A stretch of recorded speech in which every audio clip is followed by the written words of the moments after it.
We've got this unk and this baddie, and all you need is this spot right here, and you have yourself the perfect adult romance.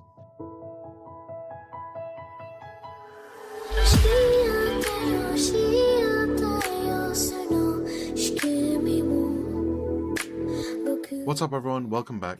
Today we're talking about Smoking Behind the Supermarket with You, coming out properly in July 26, and already breaking records before it's technically finished airing, which is the kind of sentence that should make every other romance anime this season deeply uncomfortable. So like I was saying, we have Sasaki, just your standard salaryman, stuck in the cycle of work life. The only thing he has to look forward to is seeing this pretty lady's smile at the store. This guy's about to put himself in financial ruin from constantly buying stuff he doesn't need just to see this girl, aka Yamada. One evening after a long day, he heads to the store to find he missed her shift. Completely bummed, he decides to go find a smoking area, but there just isn't one. He's about to leave and a girl in a biker jacket named Tayama, asks him to join her at this secret smoking area. Now, as opposed to Yamada, this girl is a completely different vibe. However, she's still obviously the exact same person. Like, how dense do you have to be not to notice? Like, let's put them side by side. This girl has to have like some Superman-like powers or something where an outfit change somehow makes you a different person. Romance anime has a type: high school, cherry blossoms, first love, someone trips and their face lands within 3 centimeters of someone else's face, blushing, festivals, the cultural assumption that romantic feelings are something that happened to you before the age of 20 and then you just kind of manage the consequences forever. Smoking Behind the Supermarket with You is not interested in any of that. Sasaki is 46, Yamada is 25. These are adults with adult problems, exhausting jobs, ingrained habits, social armor they've spent years building. The romance doesn't develop through grand gestures, it develops through cigarettes and small talk, and the gradual, almost accidental accumulation of moments where two people realize they're more comfortable with each other than they are with anyone else. Sasaki is not a hero or an aspirational figure.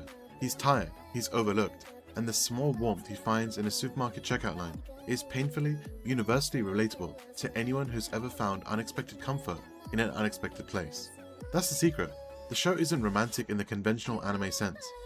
It's romantic in the way real adult life occasionally produces romance, quietly, sideways, while you're just trying to get through the week. The central comedic engine of this show is one of the oldest setups in fiction, and it works completely because of the execution. Yamada at work is all professional warmth, the perfect smile, the ideal cashier. She's optimized her customer-facing self to be unthreatening and pleasant, and Sasaki adores her for it in the way a very tired man adores anything that makes him feel, well, less tired. Tayama, her real self, often looks indifferent and bored unless Sasaki appears. Then she begins to shine.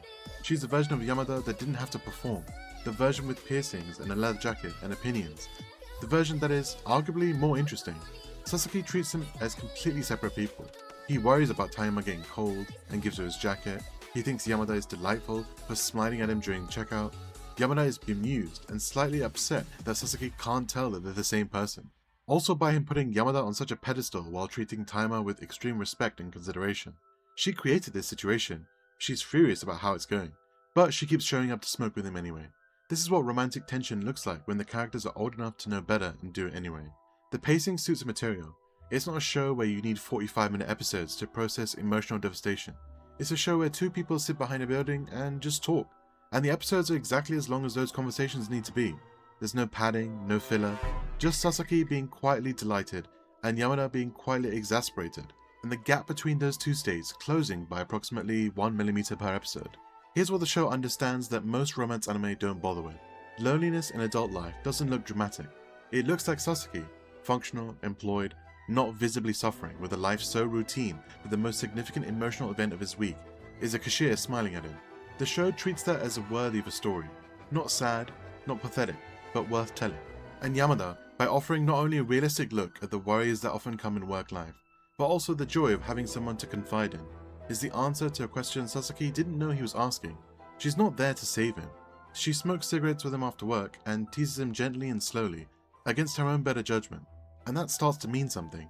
There's no confession deadline, just two adults figuring out what they are to each other at the pace that actual human beings figure things out, which is apparently what it takes to break Crunchyroll. Smoking Behind the Supermarket with You is the anime equivalent of finding a good coffee shop near your office. Nothing spectacular happens there. Nobody transforms, no one explains their tragic backstory in the rain. You just go back, every day, because it makes the week feel manageable. The full series hits in July. The manga has 8 volumes if you want to read ahead, and then silently suffer knowing what's coming.